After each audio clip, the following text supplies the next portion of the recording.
bienvenue à tous. Aujourd'hui dans Café Presse, on revient sur le retard de la France dans la course au vaccin, sur la démission du coach André Villas-Boas de l'Olympique de Marseille déjà en plein chaos, et enfin nous terminerons par une virée express en Haute-Savoie.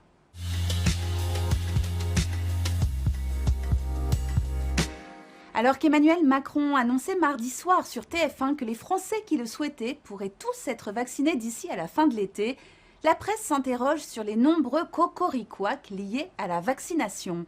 Masques, tests, vaccins, le Parisien nous rappelle qu'à chaque étape de la crise sanitaire en France, ça ne commence jamais bien, puis ça s'arrange. Sur le séquençage, la France paraît également à la traîne comparée à l'Angleterre, l'Islande, la Suisse ou encore la Corée du Sud. Pour Mylène Ogliastro, vice-présidente française de virologie, ce retard n'est pas dû à un manque de capacité, mais aujourd'hui la mobilisation repose sur quelques laboratoires. Il n'y a pas de réel effort national de structuration. Si une montée en puissance sur le séquençage a été promise par les autorités de santé, le Parisien qui a voulu en savoir davantage n'a obtenu aucune précision de la part de la Direction générale de la santé. Pour Jean-Michel Pavlotsky, le chef de la biologie médicale à l'hôpital Henri Mondor, il faut néanmoins arrêter de penser que l'on est mauvais en tout.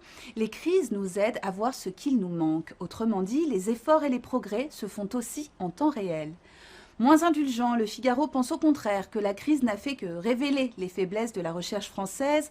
L'abandon de Pasteur et les retards de Sanofi sur les vaccins contre le Covid sont les signes les plus visibles de la détérioration du système français. À l'origine de cette défaite, Jacques-Olivier Martin pointe un mal français, ce grand mélange, je cite, de bureaucratie obèse, arrogante, de dépenses financières incontrôlées et inefficaces et d'une certaine aversion au risque.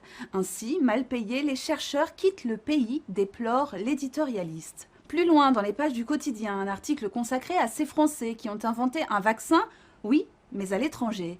Pascal Soriot, PDG d'AstraZeneca, qui vient d'obtenir son autorisation, et Stéphane Bancel, fondateur de la biotech Moderna. Un coup dur pour le pays de Pasteur, décidément bien mal en point.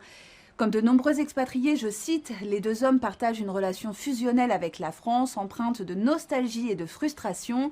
La France, ils y passent volontiers leurs vacances, mais pour les affaires, c'est bien ailleurs que ça se passe. Dans la série Cocoricoac, le Parisien révèle également comment la France a laissé son vaccin filer à l'anglaise. La biotech française Valneva pourrait obtenir une autorisation de commercialisation de son vaccin d'ici l'automne si tout va bien. Mais aussi étrange que cela puisse paraître, les Français pourtant en manque de doses ne seront pas prioritaires et devront attendre à minima jusqu'à janvier 2022 pour être servis. Pourquoi? Tout simplement par manque d'ambition, parce que ce n'est pas elle mais le gouvernement britannique qui a su miser sur cette biotech, les livres sterling ayant permis à Valneva de financer les essais cliniques, la construction d'un bâtiment en Écosse et le recrutement de 300 personnes. Christelle Morancé, présidente de la région Pays de la Loire, éprouve un terrible sentiment de gâchis et d'incompréhension face à cet échec français et européen.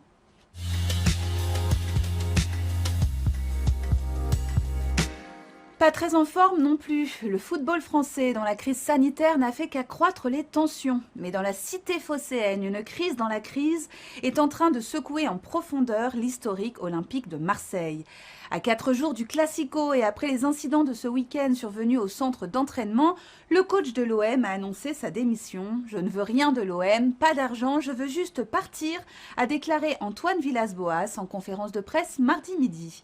Jacques-Henri Hérault, président du club avec lequel les relations étaient conflictuelles depuis déjà plus d'1 an, a répondu sous la forme d'un communiqué brutal, indiquant la mise à pied du coach marseillais. L'ambitieux entraîneur qui rêve de présider le FC Porto a tenté de partir avec panache, analyse le Parisien. Jacques-Henri Hérault en a décidé autrement.